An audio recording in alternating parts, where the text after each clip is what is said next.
Cette semaine, mesdames, messieurs, l'idée à la con, c'est la ZFE, la zone à faible émission. Alors même les écolos le disent ou presque, c'est vous dire. Tenez par exemple leur grande chef, Marine Tondelier, l'autre jour. Les mesures écologiques, ça ne marche pas quand c'est imposé d'en haut, ça ne marche pas quand c'est pas concerté avec la population et ça ne marche pas quand c'est injuste socialement.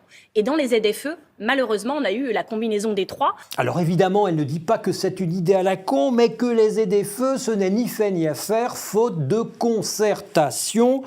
Et pourtant, on en a eu du temps pour se concerter, pour anticiper, et finalement, on n'a rien fait. On n'a fait que attendre. Et c'est ainsi que la belle idée des ZFE est devenue une bombe à gilets jaunes. Alors c'est quand même assez étrange parce que les ZFE, c'est une histoire très ancienne qui remonte à la directive européenne sur la qualité de l'air votée en 2008 que la France n'a strictement jamais respectée malgré les mises en demeure puis les condamnations à la fois par la Cour des comptes et la Cour de justice de l'Union européenne. La France, incapable de protéger ses citoyens de la pollution de l'air. La Cour européenne de justice a tranché. Dans son verdict, elle indique que l'État n'a pas mis en œuvre assez de mesures appropriées et somme la France de se mettre en conformité. Nous étions en 2008, cette directive a été mise en application en 2010 et il a fallu attendre, sans doute était-ce la magie de Noël, le 26 décembre 2019 pour que la ZFE apparaisse enfin dans la loi d'orientation des mobilités. À cette époque, l'Europe a déjà 231 villes avec l'équivalent de nos ZFE et la France n'a encore que Paris, Grenoble et Strasbourg qui ont des équivalents des ZFE. Mais c'est décidé, la France va accélérer. Les ZFE passent au nombre de 11 et ensuite la loi Climat et Résilience du 24 août 2021 décide que toutes les agglomérations de plus de 150 000 habitants auront désormais obligation de créer chacune une ZFE, ce qui fait 45 ZFE. Et ceci pour quand ? Eh bien pour tout de suite, pour le 31 décembre 2024. Voilà donc qu'après avoir lanterné pendant 13 ans, après n'avoir pas fait grand-chose pendant 13 ans, l'État et les collectivités locales prétendent rattraper le retard en moins de 3 ans. Cela dit, assez peu confiante en la matière et le Conseil d'État et à nouveau la Cour de justice de l'Union européenne condamnent à nouveau la France en 2022 et boum, 30 millions d'euros, mesdames, messieurs, d'astreinte que paye le contribuable depuis.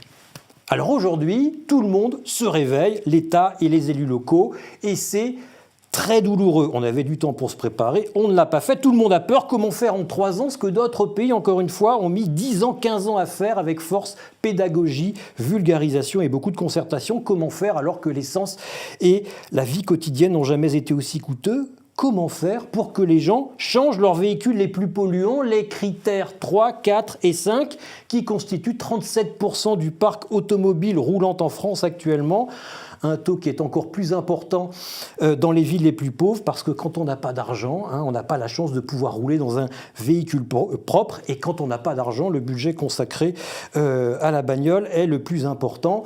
Cela dit, un tiers des ménages les plus pauvres, eux, ont réglé le problème, ils n'ont pas de voiture du tout, donc les ZFE ne les concernent plus. Alors maintenant qu'ils sont au pied du mur, les élus locaux et l'État, qu'est-ce qu'ils vont faire pour pas que ça pète? Eh bien, ils vont faire comme d'habitude, ils vont vider la loi, ils vont vider les ZFE de leur intérêt à force de dérogations, d'étalement de calendrier et puis d'oubli de faire payer les amendes. Les ZFE vont se retrouver inutiles pour lutter contre ce pourquoi elles sont faites, c'est-à-dire lutter contre la pollution de l'air qui chaque année hâte le décès de 40 000 Français. La métropole toulousaine va en effet accorder une dérogation de 52 jours par an aux véhicules exclus de la zone à faible émission. 52 fois, il y en a qui ont besoin d'aller travailler sur 365 jours. Ça fait pas assez, je veux dire.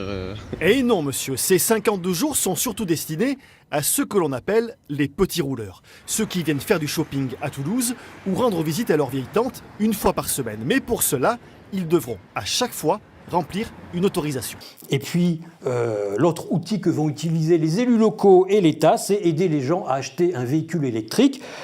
La prime, c'est le grand classique de la petite politique. Sauf qu'avec un prix de vente moyen compris entre 24 000 et 45 000 euros, même avec les aides, quasiment aucun ménage ne peut et ne pourra acheter de véhicules électriques, sans parler de la pollution induite indirectement par ces véhicules électriques et par le fait qu'ils sont toujours plus lourds et plus longs, plus difficiles à manœuvrer que les véhicules diesel équivalents.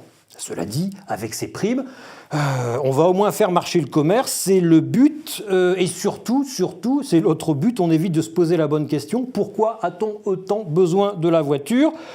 Parce que nous en sommes drogués et parce que l'immobilier est tellement cher que l'on va chercher à habiter de plus en plus loin, là où précisément les transports en commun ne vont pas ou sont les moins fiables. Verser des primes permet de faire semblant d'agir en ne changeant strictement rien. C'est un grand classique. Bref, les ZFE, une coquille lentement vidée par l'impréparation, le déni, la nullité de l'État et des collectivités locales. Et c'est comme ça qu'on l'a transformée en une idée à la con.